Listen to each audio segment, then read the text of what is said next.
Bon, je commence au moins pour la plus facile, vite fait. Au moins deux me demandent les réactions de l'Église hiérarchique sur l'article des 10 cailloux.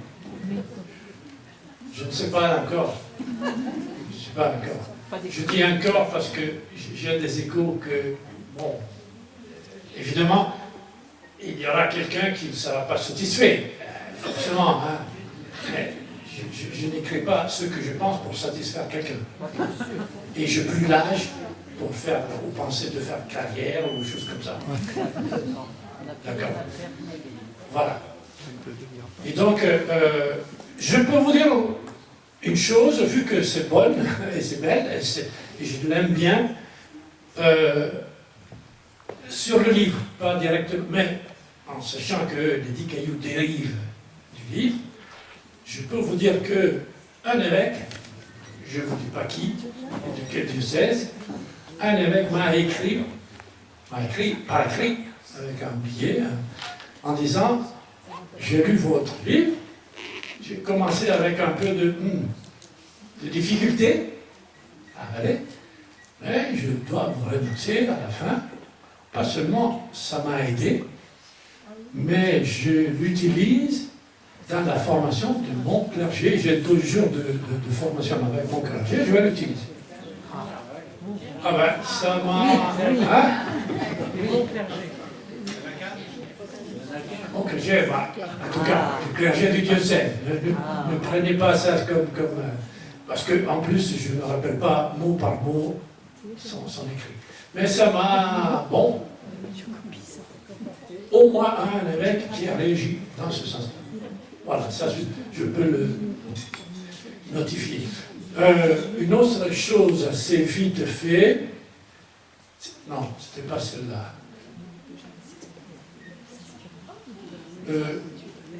Pardon, quelqu'un qui me demandait la différence de pouvoir de juridiction et pouvoir d'ordre.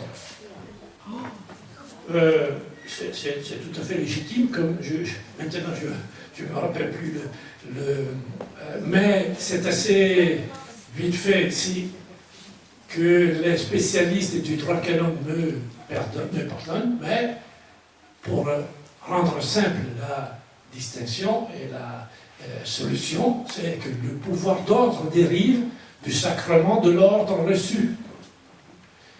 Le pouvoir de juridiction dérive de la charge donnée à un évêque pour la juridiction au niveau territorial, au niveau de son peuple territorial, toujours le lien avec l'idée ou l'image territoriale du droit canonique sur l'Église. D'accord? Donc, là aussi, pour banaliser, le pouvoir d'ordre, c'est le pouvoir de consacrer. Ok? Mais ce n'est pas automatiquement un pouvoir ou bien une responsabilité sur un territoire, sur une paroisse, sur un diocèse. Le pouvoir. Après, il y a toute la question de distinguer les deux, ou bien, comme il a fait le Concile Vatican II, qui n'a pas précisé le pouvoir, la distinction entre les deux. Et il parle tout simplement du pouvoir, de la potestas, qui dérive et qui ont le pasteur, potestas pastoralis, du pasteur. Le Code ne pouvait pas prendre la liberté qu'ils ont pris les évêques dans le Concile, et donc il a dû repartir, disons, ou se refaire à sa tradition, qui distinguait et qui continue à distinguer pouvoir d'ordre et pouvoir de juridiction. Il faudrait voir maintenant, le pouvoir d'ordre est lié évidemment à l'ordination, au sacrement, mais la juridiction dérive de quoi? Qui donne juridiction et en fonction de quoi? En fonction du ministère pastoral? En fonction de quelle fonction? Pardon.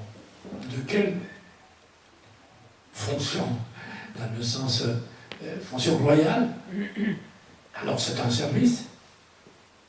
Alors c'est un service fondé sur la charité. C'est comment?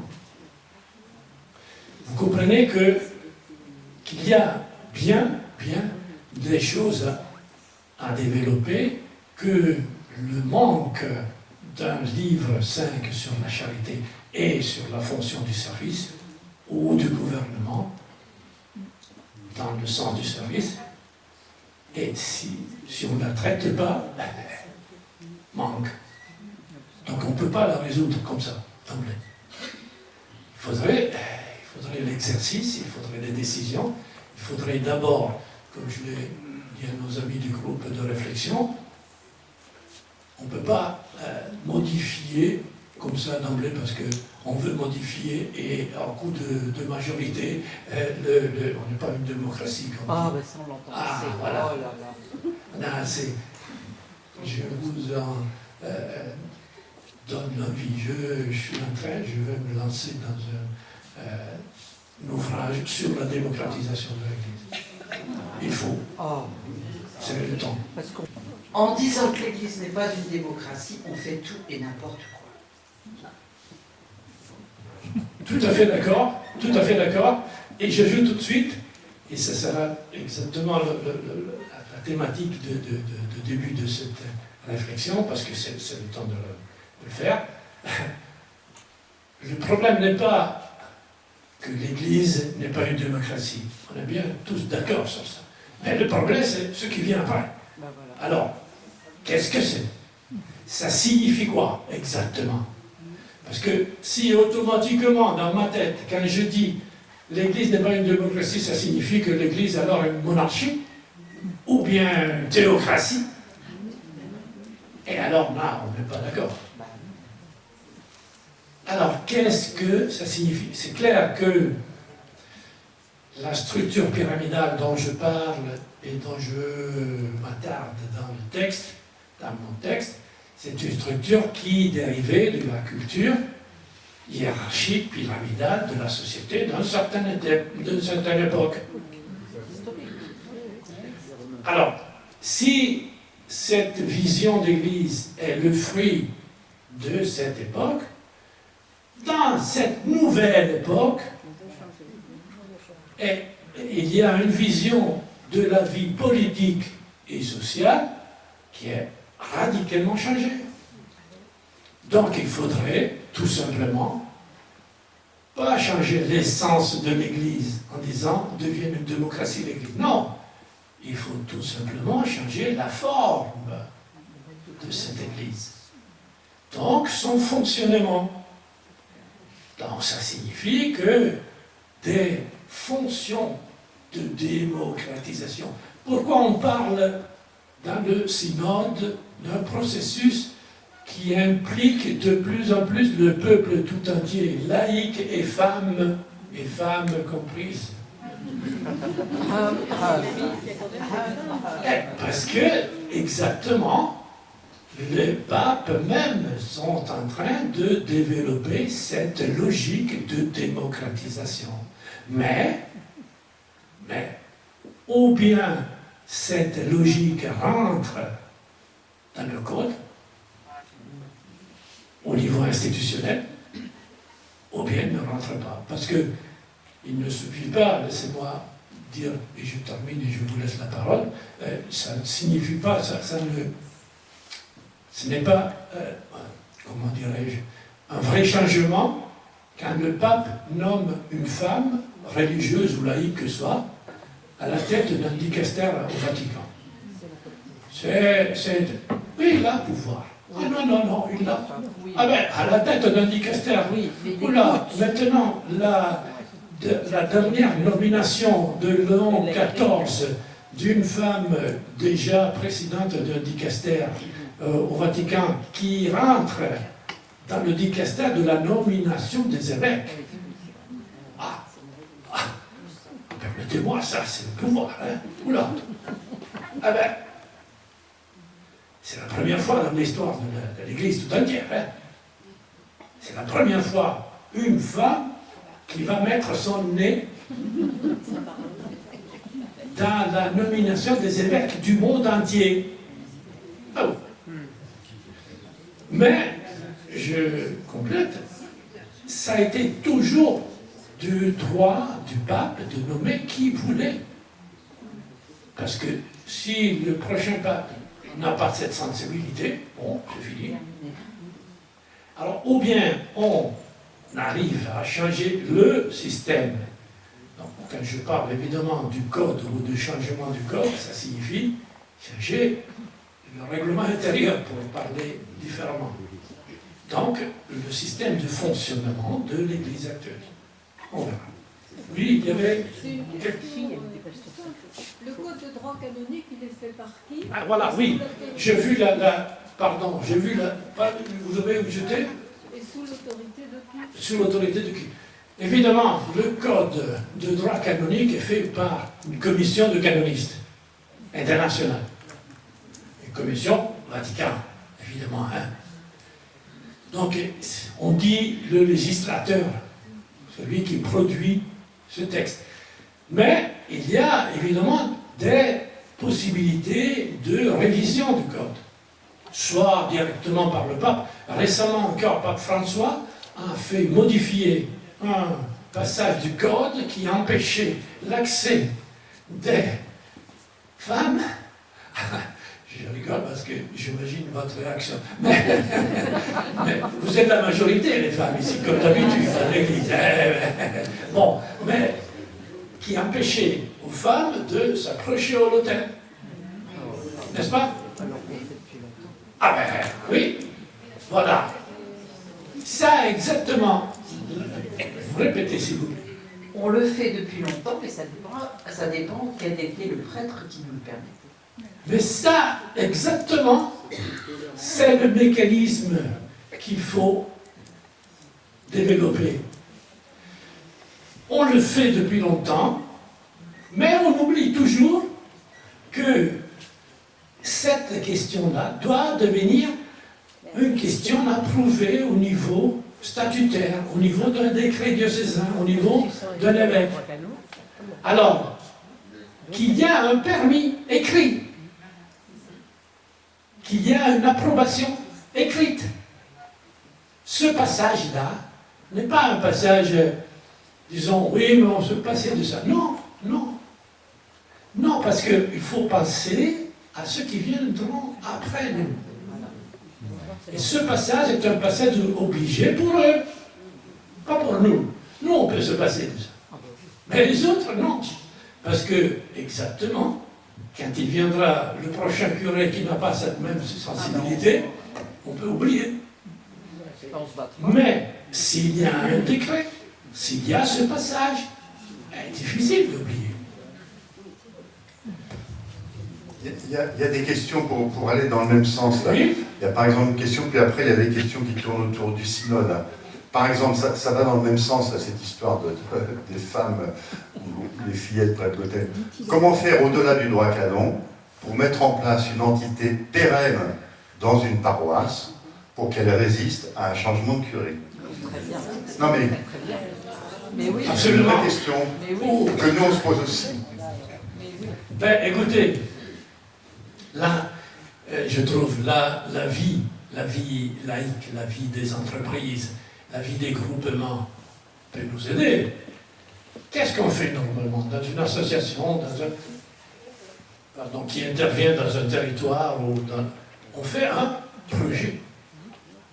Un projet sur plusieurs années, avec des objectifs, avec une méthodologie claire, et même avec des financements assez clairs. En principe, un projet sans financement, ça ne tient pas debout. Eh bien, tout ça, tout simplement, doit être aussi un développement réel d'une paroisse, d'une communauté chrétienne, d'une réalité religieuse. Alors, il y a d'abord, vous voyez, la communauté qui prend sa physionomie, la communauté qui prend sa physionomie en tant que projet. Alors, si moi, je m'en vais ailleurs parce que je dois, je ne sais pas, pour des raisons de travail ou de famille, je dois déménager, eh bien, le projet continue. Si le curé doit être déplacé, va se déplacer, va être affecté ailleurs. Le projet est là. Le projet est là et le projet a été validé. Le projet a été validé au niveau diocésain par un vicaire.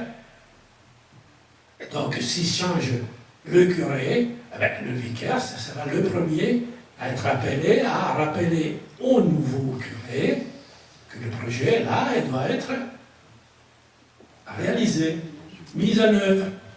Il pourra évidemment en discuter, bien sûr. On est là justement pour discuter. Éventuellement, une fois terminé, réajuster les objectifs, le financement, les étapes du projet futur, etc. Mais il y a un projet qui nous touche, qui nous touche, nous, à nous, communauté, qui touche la paroisse, et pas la paroisse à côté, à nous. Peut-être la paroisse à côté, si on fait le projet ensemble. Oui, non, justement, je voulais dire. Donc les projets seraient différents selon les paroisses. Oui, ben oui, les projets seront différents selon la paroisse. Ben oui, bien sûr. Si le sujet porteur d'un projet pastoral est la communauté, le sujet est la communauté. C'est la communauté qui le produit. Si la communauté, la paroisse n'a pas les forces suffisantes pour monter un projet, n'a pas les compétences aussi, parce que c'est pas aussi évident. Pour monter un projet, ben, il peut se réunir avec une autre communauté, une autre paroisse. Qui empêche? L'important, c'est qu'il y ait un accord sur un chemin à faire. Voilà le chemin synodal. Et ce projet-là, eh bien, doit être aussi soumis à ce qu'elle est une autorité ecclésiale, pour être exactement validé et devenir patrimoine. Il devient notre patrimoine. Et patrimoine reconnu par l'évêque, par le vicaire, par ceux qui vous voulez mettre l'autorité en place. Et cette validation, ben, c'est important pour nous que nous l'avons produit, mais pour ceux qui viendront aussi, que ce soit laïque, que ce soit prêtre. Tu as parlé du chemin synodal. Il y a plusieurs questions qui tournent autour du synode. Je les résume. Enfin, il y a une conviction déjà. On a travaillé beaucoup, on a fait un travail remarquable sur le synode, vraiment, vraiment synodal. Et puis, il en reste rien. Voilà où ça en est. Monseigneur Grèche a parlé de mise en œuvre du synode, mais on n'en parle plus. Quid? Comment voyez-vous actuellement dans l'Église de France la dynamique de mise en place de la synodalité? Bon. Comment secouer le cocotier? Comment pousser la barque ecclésiale? Voilà. Donc, bon. Comment secouer le cocotier? Je ne sais pas. Ça, je vous laisse à votre fantaisie. Non. Mais, alors, je fais un pas en arrière. Je peux vous dire, avec là aussi un certain plaisir, que les 10 cailloux dont on a parlé, eh bien, elles ont été accueillis par l'adjointe, la secrétaire générale adjointe du synode, comme pertinent et transmis à la commission de révision du Code de droit canonique. Bon, je crois que je n'ai aucun mérite là-dedans, parce qu'il me semble des choses très évidentes bon, en tout cas. Mais pour dire, il y a la possibilité d'interagir avec les commissions, et la commission qui est en train de revoir le droit canonique. Franchement, j'attends le travail de cette commission. Parce que vous savez qu'ils sont en train, maintenant, dans cette période, vient de sortir aussi le rapport final de la commission 5 sur la fonction des femmes. Ben oui. Vous avez vu. Oui. C'est pas mal. Je trouve, laissez-moi dire, au moins ils ont travaillé. Je ne sais pas si vous vous rappelez, il y a eu, ça fait 6 mois ou presque, c'était l'année passée, ils ont sorti, je ne sais pas pourquoi, franchement, ils ont sorti un rapport intermédiaire, une commission c'était pas une commission synodale, présidée par un cardinal italien, une commission, un rapport intermédiaire sur le diaconat des femmes, ou une chose comme ça, qui était... Ils se sont réunis 3 fois. C'était pas du sérieux, franchement. Et, le rapport final du groupe 5, c'est du sérieux. Et la conclusion qui tire, c'est une invitation à rentrer dans le spécifique d'un certain nombre de choses. Oui. Je sais que quelqu'un qui a attendu depuis des années dit, mais alors, on attend encore quoi? Oui. Ben oui. Mais alors, ce qui, je trouve, ce qui laisse vraiment un petit peu, je n'ai pas le terme, je ne connais pas tellement le français pour avoir un bon terme qui exprime cette Espérance. L'optimisme. Non. Ce qui préoccupe, disons comme ça. Au niveau de ces questions sur le synode, c'est exactement ce qui se passe maintenant face à la phase de mise en œuvre. Cette phase qui est la phase qui nous doit accompagner jusqu'en 2008 à l'Assemblée générale. Parce que c'est prévu qu'il y a des commissions qui amènent le document final dans tous les diocèses du monde. C'est prévu. C'est prévu. Au niveau du CCBF, je suis moi aussi dedans, dans la commission, dans l'observatoire qu'on a mis en place pour voir l'évolution du travail synodal. On attend des réponses.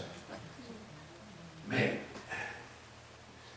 ce qui, je ne sais pas, qui empêche ce mécanisme de se développer, je ne sais pas si c'est la peur, je ne sais pas si c'est la prudence, je ne sais pas, je ne peux pas vous répondre à la place des évêques, mais ce qu'il y a comme écho, mais je répète, c'est un travail, l'observatoire, qui vient de commencer, c'est pas seulement terminé. On terminera, j'imagine qu'on terminera avec un rapport pour toutes les différentes réalités de la CCB en France. Mais, les échos qu'on a, c'est qu'il n'y a pas beaucoup de... Peu de réponses, et il n'y a pas beaucoup de signaux qui disent il y a des commissions en place, on est en train de, comme il y avait, par exemple, dans la première phase de consultation, il y a eu plein de réactions et d'activités, d'actions dans ce sens-là. Je ne sais pas, c'est peut-être naturel qu'il y a une phase d'enthousiasme et après il y a une phase de fatigue. Excusez-moi, mais je crains que ce soit comme pour les abus, où certains continents ont refusé de faire le même système que dans notre monde occidental. Ça aussi c'est... Alors, là aussi, j'ai vu récemment que la conférence épiscopale polonaise a démarré une enquête autonome, me semble, première vue, je ne suis pas rentré dans les détails, mais il me semble une bonne démarche. Mais déjà, la commission de mon pays, non, la conférence de mon pays, Italie. Rien. Rien. Alors, je ne sais pas quoi dire. Là aussi, je sais, au niveau du cardinal Grech, que si, dans le premier semestre de 2027, sont prévues des conclusions des commissions diocésaines et nationales, et dans le premier semestre 2028, sont prévues les conclusions des commissions continentales.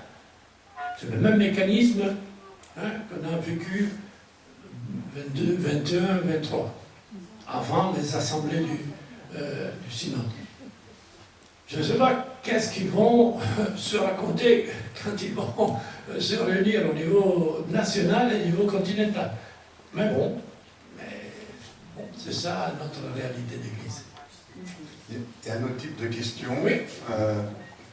Alors, il y a deux choses. La paroisse, vous parlez du canon 515 et 532, mais pas du 517. Et puis la deuxième chose, c'est la fonction prophétique de l'Église. Je ne l'entends pas beaucoup, sauf du pape François. Comment la susciter?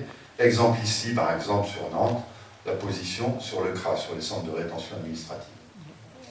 Là. Aucune parole officielle. Sur le 517, non, je ne vais pas traiter parce que j'aimerais, par exemple, et ça je vous le lance comme, je ne sais pas si on va la réaliser, mais j'espère, on va essayer de 517, deuxième paragraphe, celui qui permet la gestion d'une communauté paroissiale par une équipe. Une équipe aussi de laïcs, ce que, je crois, le groupe... Ah, quelle paroisse? Il n'y a qu'une paroisse dans le diocèse maintenant, c'est Saint-Louis-Montfort. D'accord. Mais il y en a eu une dizaine. Mais je sais que j'avais des échos aussi, par exemple, dans la même paroisse d'Ars, il y a eu une expérience de ce type, qui a été arrêtée, mais donc il y a sans doute des attentes. J'aimerais, je termine, dédier une journée au niveau de notre institut ou bien de la chaire, on verra, parce que l'institut de pastoral d'études religieuses que je dirige va se transformer l'année prochaine, à partir de l'année prochaine, en département de théologie pastorale, département de la faculté de théologie. Et donc, il y a tout un certain nombre de changements. Mais j'espère vraiment qu'on puisse arriver à traiter une journée, à dédier une journée sur cet aspect. Je ne l'ai pas traité directement dans mon texte, tout simplement parce que rentrer dans une spécificité encore trop vague, qui dépend, trop vague, parce qu'il dépend beaucoup, comme vous verrez, comme vous avez vu les effets, par l'une ou l'autre des sensibilités des évêques ou de curés, qu'ils acceptent ou pas. Il y a cette possibilité, jusqu'à maintenant, c'est une possibilité, ce n'est pas une affirmation de définitive. C'est un petit peu comme, en réalité, ce que je considère un petit peu un défaut du document final de l'Assemblée synodale. D'un côté, je trouve, ouvre énormément de portes et de réflexions. De l'autre côté, c'est bien que le pape François l'ait assumé directement, ainsi comme est sorti comme document de son pontificat ordinaire.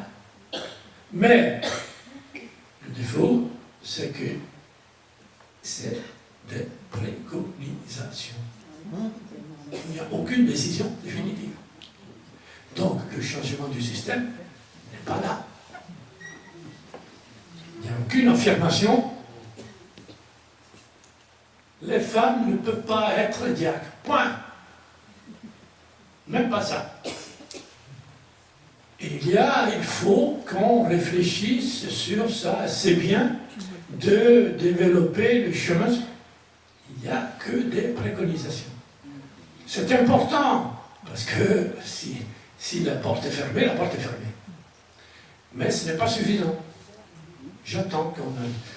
La deuxième chose, C'est la fonction prophétique. Oui. Je ne l'entends pas beaucoup, sauf du pape François, pour moi qui est là. Comment la susciter? Exemple ici, la position sur le centre de rétention administrative à Nantes. Non mais attendez, la fonction prophétique, quand je dis la fonction prophétique, il ne faut pas l'entendre comme fonction prophétique dans le sens qu'on entend couramment, donc quelque chose qui prévoit des actions et des effets selon l'évangile et pas selon la culture dominante. Non, non, fonction prophétique, c'est tout simplement dans le sens du code et dans le sens aussi de documents de l'Église, la fonction liée à l'annonce de la parole de Dieu. Donc la fonction catéchétique, d'évangélisation. Dans ce sens-là, il y en a plein de documents des évêques, plein de documents qui sont documents finalisés à l'évangélisation. Plein d'activités même si, voilà, une chose qui m'a, un aspect personnel de vie, je viens d'arriver à Lyon et une des choses, je rencontre pour la première fois des catéchistes dans une paroisse de Lyon et je découvre que, j'avais posé la question, le livret que vous suivez, c'est quoi ça? Et je découvre qu'il y a plein de possibilités et de livrets et de programmes différents. Et je découvre encore récemment que, je ne vous dis pas dans quel diocèse, il y a dans le même diocèse 3 parcours différents. Alors ça, je trouve c'est bien qu'il y a comment dirais-je, un développement, une diversité, une richesse de ce type. Mais difficilement, avec une richesse comme ça, on peut faire une même chorale. La chorale demande un travail de coordination pour que l'un écoute et sache quel type de musique chante ou joue l'autre. Si chacun produit pour soi, c'est une cacophonie, c'est pas une symphonie. Alors difficilement, une église peut décliner ses activités avec la première personne plurielle si chacun parle pour soi. Je pourrais en dire là-dessus, sur les... J'ai travaillé au niveau national sur les propositions catéchétiques, c'est pas moi qui interviens. Il y a d'autres questions. Sur l'infaillibilité, comment parler de peuple infaillible quand les prises de position sont radicalement opposées? Qu'est-ce qu'il y a une autre chose aussi? Enfin voilà, c'est ça. Les fidèles ne peuvent se tromper, oui, mais après consensus, celui-ci est si difficile à trouver et à traduire. Oui. Alors, là, il faudrait bien développer ce travail de consensus. Je ne sais pas si vous connaissez la méthode que le pape François a mise en place exactement dans le synode. Une des photos qu'on voit régulièrement sur le synode, c'est des tables rondes avec la présence mélangée où des femmes pouvaient même, avec le pouvoir d'interrompre l'intervention d'un cardinal. Du jamais vu. Du jamais vu. Alors ça, et cette méthode-là, effectivement, c'est intéressant. Je ne sais pas, si vous tapez sur Internet, vous pouvez la trouver facilement. Méthode s'appelle de conversation spirituelle. De l'esprit, dans l'esprit, une chose comme ça. Sa base est l'écoute de l'autre. Et deuxième étape, n'est pas réaction à l'écoute de l'autre. Mais c'est l'écoute d'abord de chacun et la réaction par rapport à ce que l'autre vient de me dire à ce que je pense. Et sur ce dialogue, on bâtit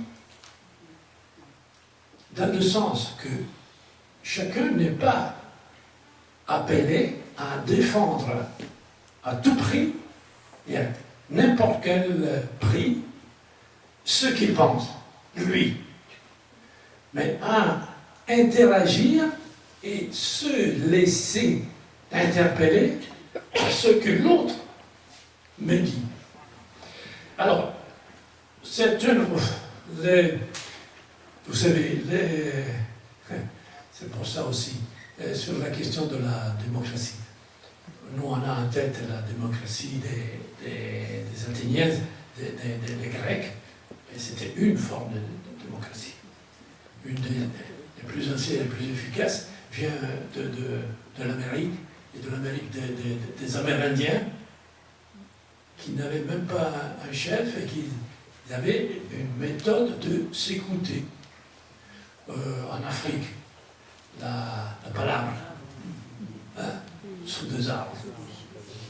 Et on reste des heures, mais tout le monde sort convaincu. Là aussi, il y a des exceptions, sans doute. Et il y aura des exceptions jusqu'à quand l'humanité terminera son parcours. Mais bon. Mais il y a des formes de s'écouter et de grandir ensemble qu'on n'a pas encore développées. Et que nous, encore, nous sommes dans une phase de compréhension et même parfois de détérioration de notre démocratie, dangereuse maintenant, à mon avis, mais ça c'est mon avis.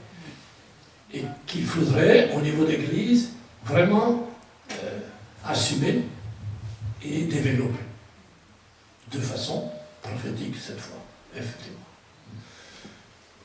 Oui. Encore.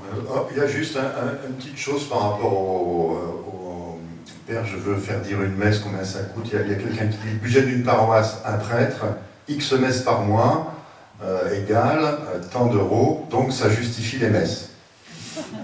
Non mais c'est bien de répondre à la question, je pense. Oui. Ah oui, mais vous savez, là, dans mon diocèse, je peux vous dire, dans mon diocèse de Novare, Piémont, côté de diocèse de Milan, il y a eu un temps, après le concile, au moment des changements poussés par l'immédiat post-concile, un temps où le conseil presbytéral, avec l'évêque, avait décidé d'enlever le prix, disons comme ça, pour s'entendre, des messes. Eh bien, après une année plus ou moins de laisser, ils ont repris l'ancienne manière parce que c'était n'importe quoi. C'était n'importe quoi. Alors il y avait des curés qui disaient ce que est donné, et les gens qui demandaient pourquoi.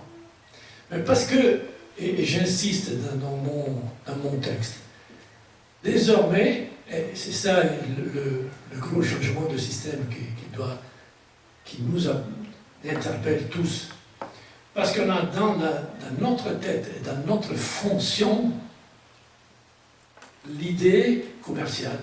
On est des hommes qui consomment. Donc, le mécanisme est évident.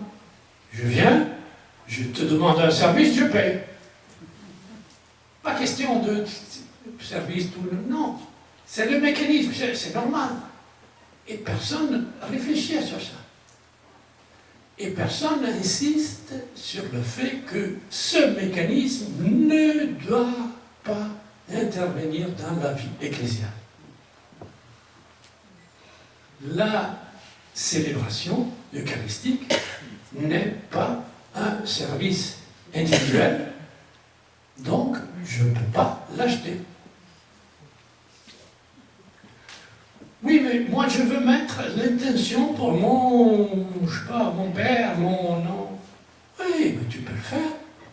Qui t'empêche? Tu mets ton intention et tu mets ton offrande si tu veux mettre l'offrande. Mais tu mets d'abord ton intention. L'offrande, c'est autre chose. Si tu es convaincu, non par rapport au service, non par rapport à la prière que tu payes. C'est parce que tu es convaincu que la communauté a besoin de ton aide, de choses différentes. Alors, séparer l'offrande en argent de la prière et de la célébration eucharistique, et ça, mais il faudrait le faire. Il faudrait le faire. Ce que je célèbre, c'est, et ce n'est même pas le sacrifice, mais pas sur ça, Martin Pochon, que vous connaissez, pourrait vous bien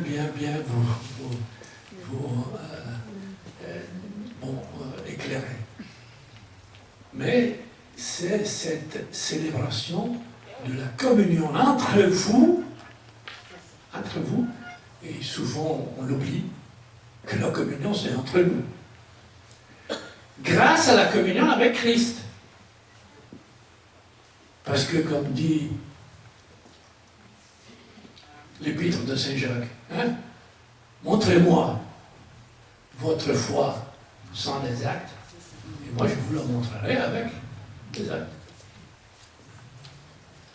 Alors, bâtir cette communion entre nous, mais montrer et évangéliser dans la communion entre nous comme communauté n'est pas une chose à payer. Et ça n'a rien à voir, ça peut, mais séparément dans la célébration, de la célébration. Il y a une question sur le sacré. Vous notez 3 termes: ordre sacré, pasteur sacré, pouvoir sacré. Que représente pour vous ce sacré? Sacré, ça, je l'ai appris, quand j'ai appris un peu le français. Quand on dit, c'est une question sacrée, ça. Dans le sens, non, je rigole. Non, j'utilise souvent ces termes exactement parce qu'ils sont utilisés dans le vocabulaire officiel. L'ordre sacré dérive du sacrement de l'ordre et automatiquement, dans la tradition et dans la théologie de l'Église, automatiquement c'est devenu sacré. Et c'est un texte, le texte officiel qui parle de ça. C'est pas moi que j'utilise le terme sacré. Tant plus que toute la ligne de développement de mon texte va dans la direction opposée. Parce que sacré signifie séparé. Et à mon avis, si on continue dans cette ligne à distinguer les choses sacrées des choses qui ne le sont pas, on n'arrivera jamais à dire l'Église c'est nous. Jamais.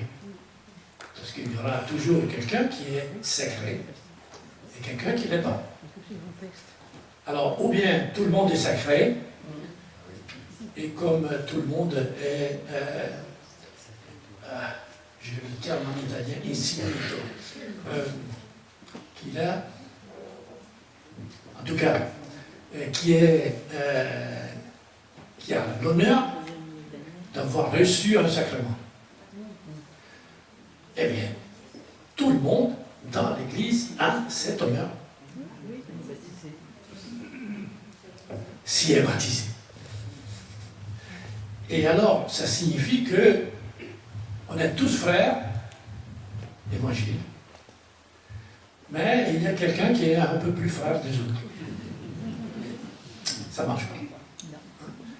alors on commence à séparer les pères des enfants. Alors là aussi, on ne peut pas être dans le même temps frère et père de quelqu'un, ou fils de quelqu'un. C'est pas possible. Ou bien on est frère, ou bien on est fils ou père. Et alors tout ça nous demande d'être capable de revoir aussi notre mécanisme automatique des rapports et des relations. Et sans rien enlever au respect réciproque. Et donc, pour terminer, c'est créer, je reprends, c'est un terme, c'est un adjectif utilisé normalement dans les textes officiels.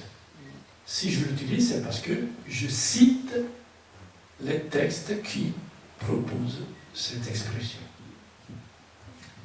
Il y a une question sur le célébrer. Célébrer égale nous, entre parenthèses, je diabolique, et pourtant, nouvelle formule, que mon sacrifice, qui... Bon, voilà. Oulala, là, écoutez, ça, je ne peux pas vous répondre, parce que je n'étais pas dans la commission qui a revu le dernier lectionnaire. Parlez-en avec Martin. Il va vous tout expliquer. Je fais une parenthèse, on va faire une journée de réflexion avec Martin Pochon sur le rituel de la liturgie et les mots qui sont utilisés en octobre. Il y a une question sur le thème de charité. Le terme de charité est connoté d'une certaine compassion pour les pauvres de la paroisse, soyons charitables, nous avons nos pauvres. Je n'ai pas cette compassion de bonne conscience, je préfère, et de loin, les notions de solidarité et de fraternité. Ce n'est pas une question, c'est une conviction. Oui, oui, je suis tout à fait d'accord. Je suis tout à fait d'accord, et pourtant, il y a une fonction de service de charité. C'est vrai que l'usage nous a parfois, souvent même, parfois,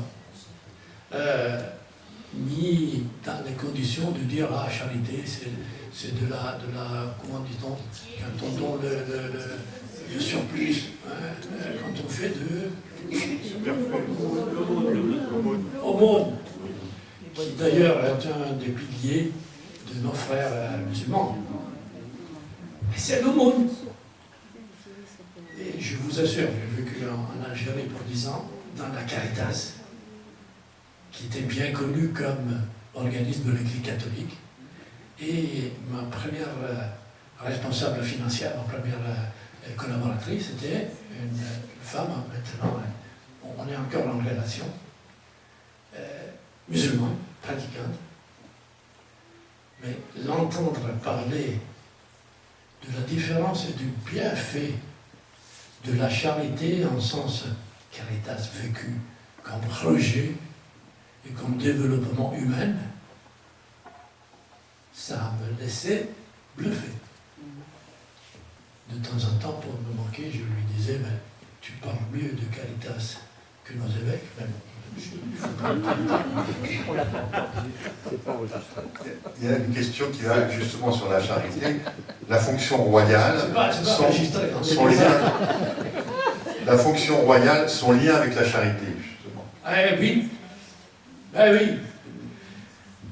Ah oui, mais ça nous prêterait toute une soirée sur ça. Parce qu'en réalité, c'est justement comme je vous ai essayé de montrer, hein, même si je l'ai fait vraiment un petit peu de passage, il y a la grande question du service de la charité qui n'est pas développée dans le code, il n'est pas clair dans nos pratiques pastorales. Il n'est pas clair, justement, aussi à cause de ça. Bien clair, toute la partie liturgique et cultuelle est assez claire. La partie, même s'il y a des lacunes, la partie de catéchèse, mais la partie de la vie de charité, de la communion entre nous, koinonia, hein, disaient nos pères en grec, et le service des autres pour les autres, la diaconie, hein, n'est pas ni développé ni clair. Et encore une fois, reste dans nos paroisses quelque chose d'assez spécifique pour tel ou tel groupe, que ce soit le secours catholique, divisé entre eux en plus, comment s'appelle, la Saint-Vincent, les différents, plein de petits trucs saupoudrés. Et on la saupoudre comme ça, en disant, oui, mais il y a eux qui s'en occupent. Comment eux qui s'en occupent? La fonction de charité est de tout le monde, est un devoir de chacun de nous. Ce n'est pas eux qui s'en occupent. Eux peuvent s'en occuper d'un certain nombre de choses. Il y a place pour tout le monde. Mais c'est clair qu'il faut développer un parcours, une action de charité dans ces deux aspects que je vous ai dit, et qui reste surtout l'aspect, mais je dis surtout l'aspect de koinonia, de communion interne, parce qu'en réalité, sans une communion interne, il n'y a pas de communauté, il n'y a pas de projet, il n'y a pas d'occasion pour développer un discours et un projet ensemble, il n'y a pas de lien entre nous, on ne se connaît pas, on se salue comme à la peine, à la fin de la messe, et c'est tout. Amen. Après, chose qui est arrivée, comment on peut faire évoluer le droit canon en harmonie avec la pastorale? Question, Oui, ouais. je vous le dis déjà, il ne faut pas demander d'abord au droit canon d'anticiper ce que nous pouvons faire ou pas faire dans les paroisses, dans les communautés. Le droit canon vient toujours après. Ils viennent après quand les différents évêques, etc., ils ont évalué que ce qu'on fait est bien. Alors, c'est évidemment comme, c'est le même mécanisme de François qu'après des décennies accès des femmes et des jeunes filles à l'autel, il s'est aperçu, enfin, que c'est bien. Donc, voilà, il suffit un rescrit du pape et le droit canon change. Oh. Donc il faut agir. Donc il faut agir, absolument. Alors il y a une question, moi c'est pourquoi tant de règlements et non la liberté de chacun et la souplesse de l'action directe de service? Ah, ça, l'anarchie. Et vous savez, j'aime bien ainsi. J'aime bien Jacques Ellul, et son bouquin sur l'anarchie du christianisme. Il y a de quoi réfléchir, sans doute. Mais c'est aussi vrai, laissez-moi dire par quelqu'un qui a étudié un petit peu de sociologie, que toute organisation, tout rassemblement humain a besoin d'une institutionnalisation. Parce que si on ne s'organise pas, on ne reste pas ensemble, on s'en va, chacun pour soi. Oui. Et alors, si c'est vrai ça, il y a forcément une tendance, d'un côté, à dire, bon, laissez tout le monde aller et vivre en paix. Oui, mais il y a aussi la nécessité d'être, et je reviens sur Lumen Gentium, signe et moyen. Pour être moyen d'unité, il faut s'organiser. Et pour s'organiser, il faut se mettre d'accord. Et pour se mettre d'accord, il faut en établir des règles. Merci. Merci beaucoup. Merci à vous.